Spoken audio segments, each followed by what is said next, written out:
நீங்கள்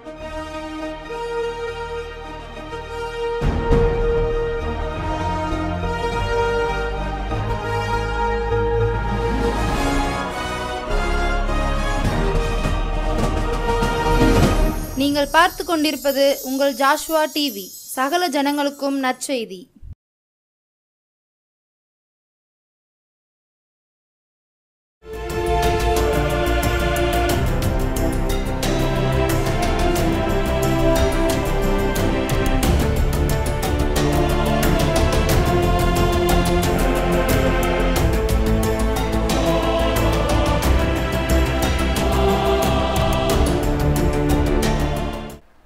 கிறிஸ்துவுக்குள் அன்பானவர்களே, ஆண்டவர் இரட்சகருமாகிய இயேசு கிறிஸ்துவின் ஈடு இணையற்ற நாமத்தினாலே ஜாஸ்வா டிவி நேயர்கள் யாவருக்கும் புத்தாண்டு நல்வாழ்த்துக்களை தெரிவித்துக் கொள்கிறேன்.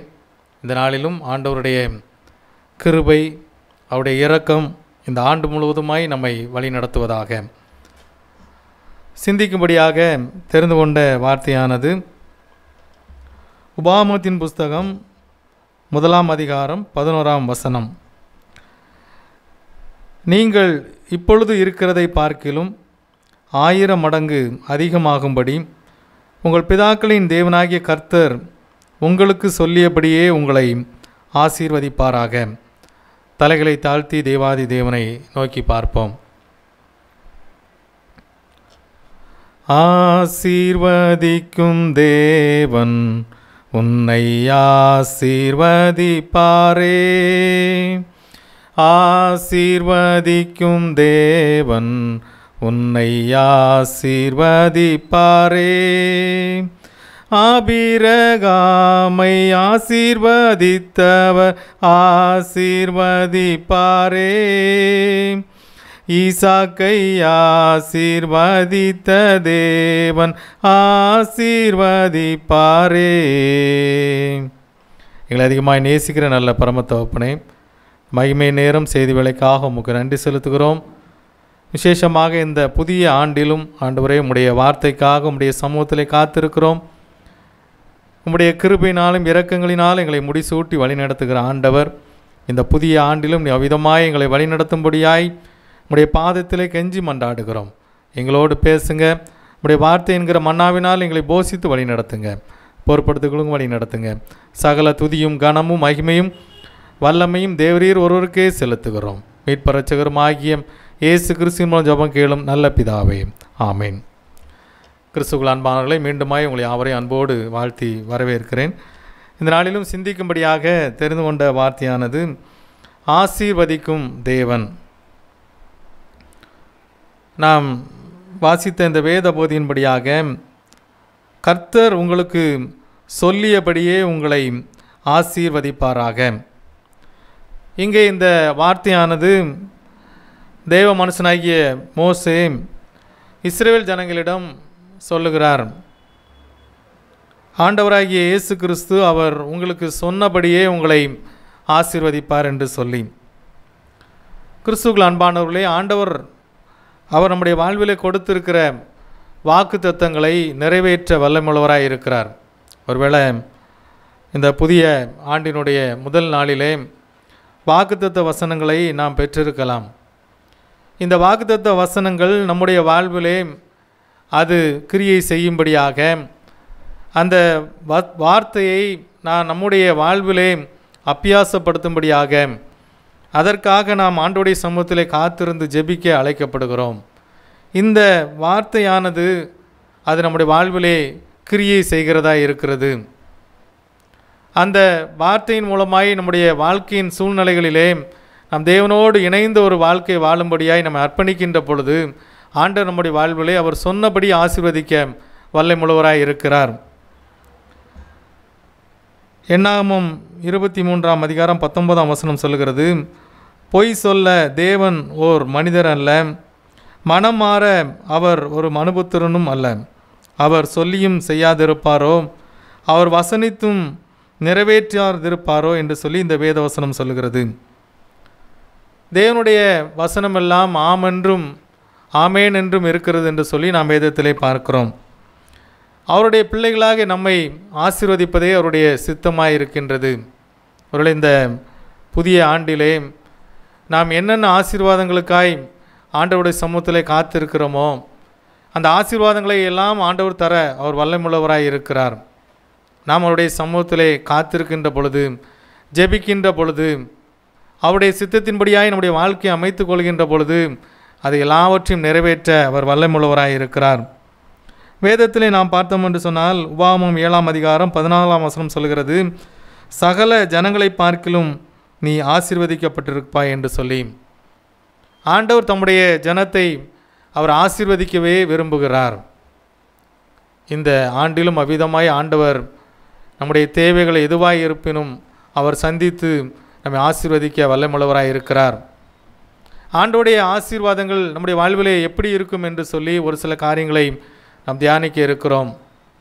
2 மடங்கான ஆசீர்வாதம் பெற்றவர்கள் உண்டு, 100 மடங்கான ஆசீர்வாதங்கள் பெற்றவர்கள் உண்டு, 1000 மடங்கான ஆசீர்வாதங்கள் பெற்றவர்கள் உண்டு, கடற்கரை மணலை போல ஆசீர்வாதங்கள் பெற்றவர்கள் உண்டு. இந்த ஆசீர்வாதங்களை நீங்களும் நானும் சுதந்திரித்து கொள்ள பாத்திரவான்களாய் இருக்கின்றோம். முதலாவதாக வேதவசனம் சொல்லுகிறது, சகரியா 9ஆம் அதிகாரம் 12ஆம் வசனத்திலே, நம்பிக்கையுடைய சிறைகளே அரணுக்கு திரும்புங்கள், இரட்டிப்பான நன்மையை தருவேன், இன்றைக்கே தருவேன் என்று சொல்லி இங்கே கர்த்தருடைய வார்த்தையை சொல்லுகிறதை பார்க்கிறோம். முதலாவதாக இரட்டிப்பான நன்மையினால் அவர் நம்மை ஆசீர்வதிக்கிறவராய் இருக்கிறார். 2 மடங்கான ஆசீர்வாதங்கள். ஒருவேளை ஏதோ ஒரு நிகழ்வில் ஒரு கல்யாண வீட்டுக்கு போகிறோன்னா அங்கே கொடுக்குற பரிசு பொருள் ஒவ்வொரு குடும்பத்திற்கும் 1 என்று கரங்களில் கொடுப்பார்கள். இன்னொன்று பெற்றுக்கொள்ளலாம் என்று சொல்லி ஒருவேளை ஆசையும் இருந்தாலும் எல்லா குடும்பத்திற்கும் அது சென்று சேர வேண்டும் என்று சொல்லி ஒவ்வொருவருக்கும் 1 என்று தான் கொடுப்பார்கள்.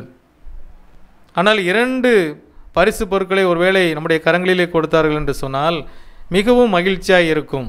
ஒருவேளை உலக பிரகாரமான இந்த ஆசீர்வாதங்களை நாம் பெறும்பொழுது ஒருவேளை மகிழ்ச்சி உண்டாகின்றது. ஆனால் இங்கே வேதவசனம் சொல்லுகிறபடியாய் ஆவியினுடைய வரங்களை இரட்டிப்பாய் பெற்றுக்கொண்ட ஒரு மனுஷனை குறித்து நாம் தியானிக்க இருக்கிறோம். 2 ராஜாக்கள் 2ஆம் அதிகாரம் 9ஆம் வசனத்திலே எலிசா என்கிற தேவ மனுஷன் எலியாவிடம் ஆவியின் வரங்களை 2 மடங்காக பெற்றுக்கொண்டதை நாம் பார்க்கிறோம். ஆவியின் வரம் எனக்கு இரட்டிப்பாய் கிடைக்கும்படி வேண்டுகிறேன் என்று சொல்லி அங்கே அவன் தேவ மனுஷனிடம் சொல்லுகிறதை பார்க்கிறோம். இந்த ஆவியின் வரங்களை இரட்டிப்பாய் நாம் பெற்றுக்கொள்ள வாஞ்சிக்கின்ற பொழுது ஆண்டவர் நம்முடைய வாழ்விலே அதை இரட்டிப்பான ஆசீர்வாதமாய் மாற்றித்தர வல்லமுள்ளவராய் இருக்கிறார். இங்கே எலியா அவனுடைய வரங்களிலே எலிசாவிடத்திலே கிடைத்து எலிசா பல அற்புதங்களை செய்ததை நாம் வேத பகுதியிலே பார்க்கிறோம். எலிசாவினுடைய வாழ்விலே அவன் செய்த எல்லா காரியத்திலும் ஆண்டவர் அற்புதங்களையும் அதிசயங்களையும் செய்தார் என்று சொல்லி பார்க்கிறோம். காரணம் என்ன? முதலாவதாக அவன் தேவ மனுஷனை அவன் பின் தொடர்கிறவனாய் இருக்கின்றான். தேவ மனுஷனோடு இணைந்த ஒரு வாழ்க்கை அவன் வாழ்கிறதை நாம் வேத பகுதியிலே பார்க்க முடிகின்றது. முதலாவதாக 2 ராஜாக்கள் 2ஆம் அதிகாரம் 2ஆம் வசனத்திலே பார்த்தோம் என்று சொன்னால், அவன் பெத்தேலுக்கு செல்கின்ற பொழுது உம்மை விடுகிறதில்லை என்று சொல்லி அவரோடே தொடர்ந்து செல்கிறதை பார்க்கிறோம். இரண்டாவதாக 2ஆம் அதிகாரம் 4ஆம் வசனத்திலே பார்த்தோம் என்று சொன்னால், எரிகோவுக்கு அவர் செல்கின்ற பொழுது உம்மை விடுகிறதில்லை என்று சொல்லி அவரை பின்பற்றுகிறதை பார்க்கிறோம். மூன்றாவதாக 2ஆம் அதிகாரம் 6ஆம் வசனத்திலே அவர் யோர்தானுக்கு செல்கின்ற பொழுது உம்மை விடுகிறதில்லை என்று சொல்லி அவரோடு அவன் தொடர்ந்து செல்கிறதை பார்க்கிறோம். தேவ மனுஷனுடைய அந்த நல்ல விஷயங்களை அவன் பின்தொடர்கிறதை பார்க்கிறோம். இரண்டாவதான காரியம், அவன் உறுதியாய் அந்த வரங்களை அவன் வாஞ்சிக்கிறதை பார்க்கிறோம். 2ஆம் அதிகாரம் 9ஆம் வசனம் 10ஆம் வசனங்களை வாசித்து பார்த்தோம் என்று சொன்னால், என்னை நீ கண்டாயானால் உனக்கு கிடைக்கும் என்று சொல்லி அங்கே எலியா சொல்லுகின்ற பொழுது அவரை உறுதியாய் பற்றி கொண்டு செல்கிறதை நாம் பார்க்கிறோம். மூன்றாவதான காரியம், தேவ வல்லமையை அவன் விசுவாசிக்கிறான். 2ஆம் அதிகாரம் 14ஆம் வசனத்திலே எலியாவின் சால்வையை பிடித்து அங்கே எலியா அங்கே பரலோகத்துக்கு எடுத்துக்கொள்ளப்பட்ட போது தேவனாகிய கர்த்தர் எங்கே என்று சொல்லி அந்த எலியாவினுடைய சால்வையை எடுத்து அதை தண்ணீரை அடிக்கின்றான். அந்த யோர்தான் நதியை அடித்த பொழுது அது இரண்டாக பிரிந்தது என்று சொல்லி பார்க்கிறோம். அப்பொழுது அங்கே இருந்து பார்த்து கொண்டிருந்த மனிதர்கள் எல்லாம் உண்மையாகவே தேவனுடைய ஆவியின் வரம் இங்கே எலிசாவோடு செயல்படுகிறது என்று சொல்லி அவனுக்கு பயந்து அவனை பின்தொடர்ந்தார்கள் என்று சொல்லி இந்த வேத பகுதியிலே பார்க்கிறோம். 2 மடங்கான ஆசீர்வாதங்களை, நன்மைகளை, ஆவிக்குரிய வரங்களை இங்கே எலிசா பெற்றுக்கொண்டது போல இந்த புதிய ஆண்டிலும் இரட்டிப்பான நன்மையினாலே, ஆசீர்வாதத்தினாலே, இரட்டிப்பான ஆவியின் வரங்களினாலே ஆண்டவர் நம்மை நிரப்ப வல்லமையுள்ளவராய் இருக்கிறார். இந்த இரட்டிப்பான வரங்களை பெற்றுக்கொள்ள இந்த எலிசாவை போல நாம் இங்கே ஆண்டவருடைய சமூகத்தில் நம்ம அர்ப்பணித்தவர்களாக அவரோடு இணைந்த வாழ்க்கை வாழும்படியாய் நம்ம அர்ப்பணிக்கின்ற பொழுது தேவனுடைய வல்லமை நம்முடைய வாழ்விலே அது வெளிப்பட ஆயத்தமாய் இருக்கின்றது. இரண்டாவதான ஒரு காரியம், 100 மடங்கான ஆசீர்வாதத்தை பெற்றுக்கொண்ட ஒரு மனுஷனை குறித்து நாம் தியானிக்க இருக்கின்றோம். ஆதியாகமம் 26ஆம் அதிகாரம் 12ஆம் வசனத்திலே இவ்விதமாய் வேதவசனம் சொல்லுகிறது. ஈசாக்கு அந்த தேசத்தில் விதை விதைத்தான். கர்த்தர் அவனை ஆசீர்வதித்ததினால் அந்த வருஷத்தில் 100 மடங்கு பலன் அடைந்தான் என்று சொல்லி, கிறிஸ்துவுக்குள் அன்பானவர்களே, 100 மடங்காய் ஆண்டவர் நம்மை ஆசீர்வதிக்க வல்லமையுள்ளவராய் இருக்கிறார். இங்கே நாம் வாசித்த வேத பகுதியிலே அவன் 100 மடங்கு ஆசீர்வாதத்தை எப்பொழுது பெற்றான் என்று சொல்லி பார்த்தோம் என்று சொன்னால், தேசத்திலே 1ஆம் வசனம் சொல்கிறது பஞ்சம் உண்டாயிருந்தது என்று சொல்லி, பஞ்சம் உண்டான நேரத்திலே அங்கே அவன் 100 மடங்கான நன்மைகளை எப்படி பெற்றுக்கொண்டான்? ஆண்டவருடைய ஆசீர்வாதமானது அது நமக்காக சூழ்நிலைகளை மாற்றுவதாய் இருக்கின்றது. கால சூழ்நிலைகள் ஒருவேளை நடக்காதது போல இருக்கலாம், ஆனால் சர்வ வல்லமையுள்ள தேவன் அவர் நம்மோடு இருக்கிறார். அவர் நமக்காய் கால சூழ்நிலைகளை மாற்ற வல்லமையுள்ளவராய் இருக்கிறார். பஞ்சமான சூழ்நிலையிலும் 100 மடங்கான நன்மைகளை, ஆசீர்வாதங்களை ஈசாக்கு பெற்றுக்கொண்டான் என்று சொல்லி பார்க்கிறோம். அந்த தேவன் அவர் நம்மோடு இருக்கிறார். முதலாவது அவன் இங்கே இந்த ஆசீர்வாதத்தை பெற்றுக்கொள்ள செய்த காரியம் என்ன? ஆதியாகமம் 26ஆம் அதிகாரம் 2ஆம் வசனம் சொல்லுகிறது. கர்த்தர் அவனுக்கு தரிசனமாகி, நீ எகிப்திற்கு போகாமல் நான் உனக்கு சொல்லும் தேசத்திலே குடியிரு என்று சொல்லி அந்த வார்த்தை வந்த பொழுது அவன் அப்படியே அங்கே கீழ்ப்படிந்தவனாக, ஆண்டவருடைய வார்த்தைக்கு தம்மை அர்ப்பணித்தவனாக அதே இடத்திலே அவன் இருக்கின்ற பொழுது அங்கே ஆசீர்வாதம் அவனுடைய வாழ்விலே கடந்து வருகிறதை பார்க்கிறோம்.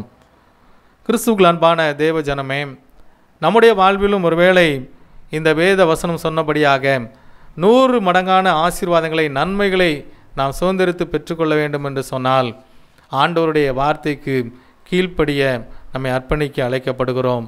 இந்த புதிய ஆண்டிலே ஆண்டவருடைய வார்த்தை நம்மோடு என்ன சொல்லுகிறது, என்ன பேசுகிறது என்பதை நாம் கற்றுக்கொண்டவர்களாக, ஆண்டவர் நம்மோடு என்ன பேசுகிறார் என்பதை நாம் உணர்ந்தவர்களாக அந்த வார்த்தைக்கு கீழ்ப்படிந்து அப்படியே நம்மை அர்ப்பணிக்கின்ற பொழுது 100 மடங்காய் அவர் ஆசீர்வதிக்க வல்லமையுள்ளவராய் இருக்கிறார்.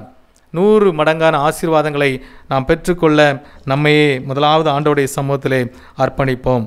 மூன்றாவதான காரியம், 1000 மடங்காக ஆசீர்வதிக்க ஆண்டவர் வல்லமையுள்ளவராய் இருக்கிறார். உபாகமம் 1ஆம் அதிகாரம் 11ஆம் வசனத்திலே மோசே இஸ்ரவேல் ஜனங்களை நோக்கி சொன்ன வார்த்தைகளை நாம் பார்க்கிறோம். நீங்கள் இப்பொழுது இருக்கிறதை பார்க்கலும் 1000 மடங்கு அதிகமாகும்படி உங்கள் பிதாக்களின் தேவனாகிய கர்த்தர் உங்களுக்கு சொல்லியபடியே உங்களை ஆசீர்வதிப்பாராக என்று சொல்லி, அங்கே அவன் சொல்லுகின்ற வார்த்தை எப்படி என்று சொன்னால், உபாகமம் 5ஆம் அதிகாரம் 10ஆம் வசனத்திலே பார்த்தோம் என்று சொன்னால், என்னிடத்தில் அன்பு கூர்ந்து என் கற்பனைகளை கைக்கொள்ளுவர்களுக்கோ 1000 தலைமுறை மட்டும் இரக்கம் செய்கிறவராய் இருக்கிறேன் என்று சொல்லி ஆண்டவருடைய வார்த்தை வருகிறதை பார்க்கிறோம்.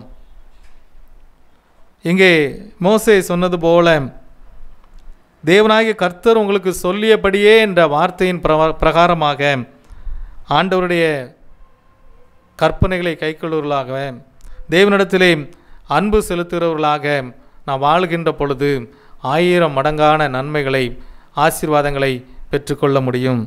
முதலாவது என்னிடத்தில் அன்பு கூர்ந்து என்று சொல்லி இந்த வசனம் சொல்லுகிறது. எப்படி ஆண்டவரிடத்திலே நாம் அன்பு கூற வேண்டுமாம்? உபாகமம் 6ஆம் அதிகாரம் 4-5 வசனங்கள் இவ்விதமாய் சொல்லுகிறது, முழு இருதயத்தோடும் முழு ஆத்மாவோடும் முழு பலத்தோடும் அன்பு கூர்வாயாக என்று சொல்லி. ஒருவேளை ஆண்டவருடைய சமூகத்திலே நாம் காத்திருக்கிறவர்களாக, ஆண்டவருடைய சமூகத்திலே நாம் அவரை தேடி வருகிறவர்களாக எப்படி காணப்படுகிறோம்? முழு இருதயத்தோடு நாம் ஆண்டவரை தேடுகிறோமாம்? முழு மனதோடு நாம் ஆண்டவரை தேடுகிறோமாம்? முழு பலத்தோடு நாம் ஆண்டவரை தேடுகிறோமா என்று சிந்தித்து பார்க்க அழைக்கப்படுகிறோம். முழு இருதயத்தோடும் முழு ஆத்மாவோடும் முழு பலத்தோடும் என்னிடத்திலே அன்பு கூறுங்கள் என்று சொல்லி வேதவசனம் சொல்லுகிறது.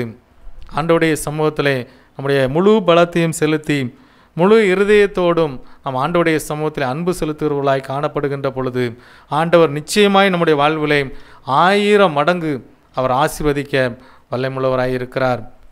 முழு உள்ளத்தோடு முழு ஆத்மாவோடு முழு பலத்தோடு நாம் அன்பு கூற அழைக்கப்பட்டிருக்கிறோம். ஆண்டவரிலே நாம் அன்பு செலுத்துகின்ற பொழுது அவர் நம்மை உயர்த்த ஆசீர்வதிக்க வல்லமையுள்ளவராய் இருக்கிறார். இங்கே அந்த வசனத்தின் அடுத்த பகுதி சொல்லுகிறது, என் கற்பனைகளை கை கழுவுறவர்களுக்கோ 1000 தலைமுறை மட்டும் இரக்கம் செய்கிறவராய் இருக்கிறேன் என்று சொல்லி. ஆண்டவர் கொடுத்திருக்கிற கற்பனைகளின்படி ஆண்டவர் விரும்புகிற அந்த வாழ்க்கையை நாம் வாழும்படியாய் நம்ம அர்ப்பணிக்கின்ற பொழுது, அவர் விரும்புகிற அந்த பரிசுத்தத்திலே நீதியிலே நாம் நடக்கின்ற பொழுது, அவரோடு இணைந்த ஒரு வாழ்க்கை வாழுகின்ற பொழுது ஆண்டவர் நம்மை 1000 மடங்கு ஆசீர்வதிக்க வல்லமையுள்ளவராய் இருக்கிறார். வேதத்திலே நாம் அநேகம் தேவ மனிதர்களை பார்க்க முடியும். ஆண்டவரோடு இணைந்த வாழ்க்கை வாழ்ந்த பொழுது, ஆண்டவரிலே முழுவதுமாய் அன்பு செலுத்தினவர்களாய் வாழ்ந்த பொழுது ஆண்டவருக்கு அவருடைய இருதயத்திற்கு ஏற்றவர்களாய் வாழ்ந்தார்கள் என்று சொல்லி பார்க்கிறோம். நம்முடைய வாழ்விலும் ஆண்டவருக்கு ஏற்ற பிள்ளைகளாய் நாம் வாழ நம்மை அர்ப்பணிக்கின்ற பொழுது 1000 மடங்கு ஆசீர்வாதங்களை பெற்றுக்கொள்ள முடியும்.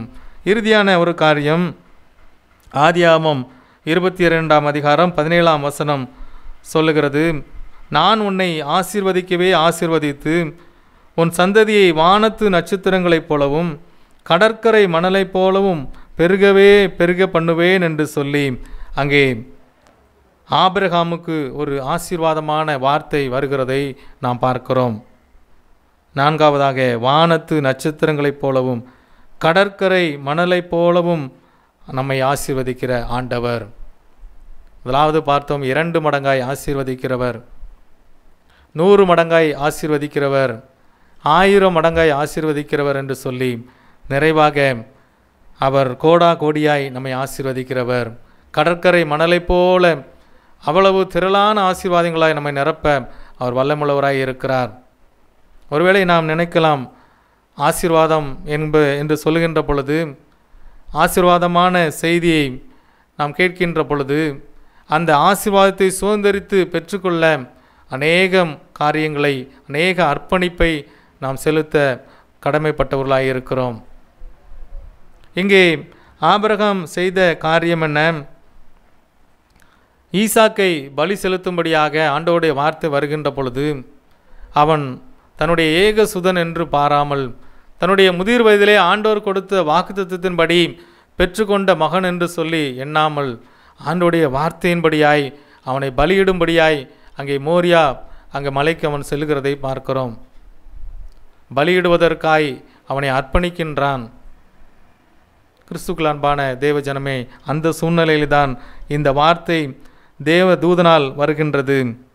கர்த்தர் சொல்லுகிறார் என்று சொல்லி அவர் சொல்லுகின்றார், நான் உன்னை ஆசீர்வதிக்கவே ஆசீர்வதித்து உன் சந்ததியை வானத்து நட்சத்திரங்களைப் போலவும் கடற்கரை மணலைப் போலவும் பெருக பண்ணுவேன் என்று சொல்லி அவனுடைய வாழ்நாளிலே அந்த ஆசீர்வாதங்களை பெற்றுக்கொண்டான் என்று சொல்லி நாம் வேத பகுதியிலே பார்க்கிறோம். காரணம் என்ன? ஆண்டவருடைய வார்த்தைக்கு அவன் கீழ்ப்படிந்தபடியினால், ஆண்டவருடைய வார்த்தையின்படியே அவன் தன்னை அர்ப்பணித்தபடியினால் அங்கே அவன் ஆசீர்வாதங்களை பெற்றுக்கொண்டதை பார்க்கிறோம். கடற்கரை மணலை எண்ணக்கூடுமோ? எண்ண முடியாத அளவான ஆசீர்வாதங்களை அவன் பெற்றுக்கொண்டான் என்று சொல்லி பார்க்கிறோம்.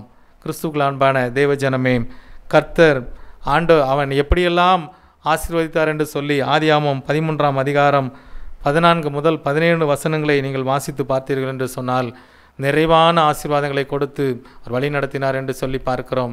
மேற்கு, கிழக்கு, வடக்கு, தெற்கு, எங்கெல்லாம் நீ பார்க்கியோ, எங்கெல்லாம் நடந்து திரிகிறோ எல்லா இடத்திலும் உனக்கு ஆசீர்வாதங்களை நான் கொடுப்பேன் என்று சொல்லி ஆண்டவர் அங்கே அவனை ஆசீர்வதித்ததை நாம் பார்க்கிறோம். கிறிஸ்துவுக்குள் அன்பானவர்களே, இந்த புதிய ஆண்டிலே 2025ஆம் ஆண்டிலும் ஆண்டவர் உங்களையும் என்னையும் அவர் ஆசீர்வதிக்க சித்தமுள்ளவராய் இருக்கிறார்.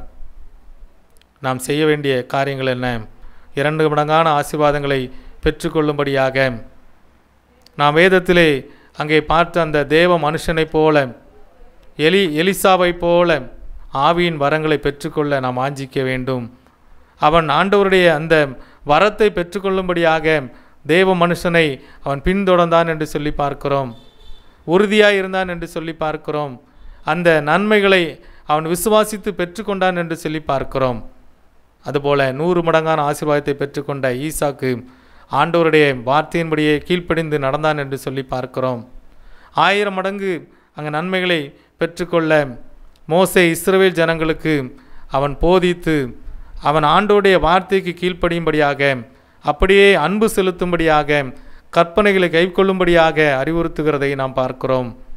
அதுபோல ஆபிரகாம் ஆண்டோடைய வார்த்தையின்படியாய் தன்னை முழுவதுமாய் அர்ப்பணித்தான் என்று சொல்லி பார்த்தோம்.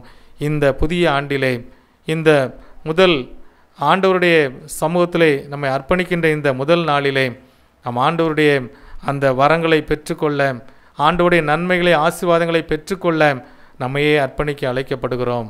ஆண்டவருடைய கரத்திலே நம்ம அர்ப்பணிக்கின்ற பொழுது, அவருடைய வார்த்தைக்கு கீழ்ப்படுகின்ற பொழுது, இந்த புதிய ஆண்டிலே நிறைவான ஆசீர்வாதங்களை உங்களுக்கும் எனக்கும் ஆண்டவர் தர வல்லமையுள்ளவராய் இருக்கிறார். அப்படிப்பட்ட கிருபைகளை, நன்மைகளை நாம் பெற்றுக்கொள்ளுவோம். ஆண்டவர் நம்மை ஆசீர்வதிப்பாராக. தலைகளை தாழ்த்தி தேவாதி தேவனை நாம் நோக்கி பார்ப்போம். எங்களை அதிகமாக நேசிக்கிற நல்ல பரமத்தகப்பனே,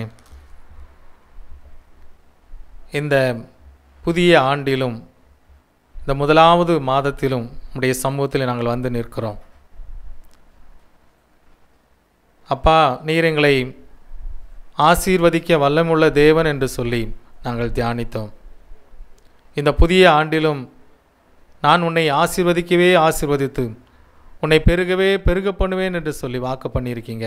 அதற்காக உமக்கு நன்றி செலுத்துகிறோம் ஆண்டவரே. இந்த நாளிலே உம்முடைய சமூகத்திலே காத்திருக்கிறவர்களாக, உம்முடைய வார்த்தைக்கு கீழ்ப்படுகிறவர்களாக, உம்முடைய சமூகத்தில் அர்ப்பணித்திருக்கிறவர்களாக யாரெல்லாம் இந்த செய்தியை கேட்டுக்கொண்டிருக்கிறார்களோ ஒவ்வொரு பிள்ளைகளுடைய வாழ்விலும் நிறைவான பலனை, நன்மைகளை, ஆசீர்வாதங்களை பரத்திலிருந்து நீர் கட்டளையிடும்படியாய் ஜெபிக்கிறோம் ஆண்டவரே. நன்மையான எந்த ஈவும் பூரணமான எந்த வரமும் பரத்திலிருந்து உண்டாகி ஜோதிகளின் பிதாவினிடத்திலிருந்து இறங்கி வருகிறது என்ற வார்த்தையின்படியாய் ஒவ்வொரு பிள்ளைகளுடைய வாழ்வில் இந்த புதிய ஆண்டிலே எல்லா நன்மைகளையும் எல்லா ஆசீர்வாதங்களையும் நீர் கட்டளையிடும்படியாக இந்த வேளையிலே ஜெபிக்கிறோம் அப்பா. 2 மடங்கான ஆசீர்வாதங்கள், 100 மடங்கான ஆசீர்வாதங்கள், 1000 மடங்கான ஆசீர்வாதங்கள், கடற்கரை மணலத்தனையான ஆசீர்வாதங்களை பிள்ளைகள் ஒவ்வொருவரும் சுதந்திரித்து பெற்றுக்கொள்ள தேவனிங்க கிருபை செய்யும்படியாய் ஜெபிக்கிறோம் ஆண்டவரே. இதனாலே நம்முடைய சமூகத்திலே காத்திருக்கிற ஒவ்வொரு பிள்ளைகளுடைய வாழ்விலும் நிறைவான பலனை, நன்மைகளை நீர் கட்டளையிடும்படியாய் ஜெபிக்கிறோம் ஆண்டவரே. தொடர்ந்து இந்த ஆண்டு முழுவதும் நீங்கள் பொறுப்படுத்தி வழிநடத்துங்க.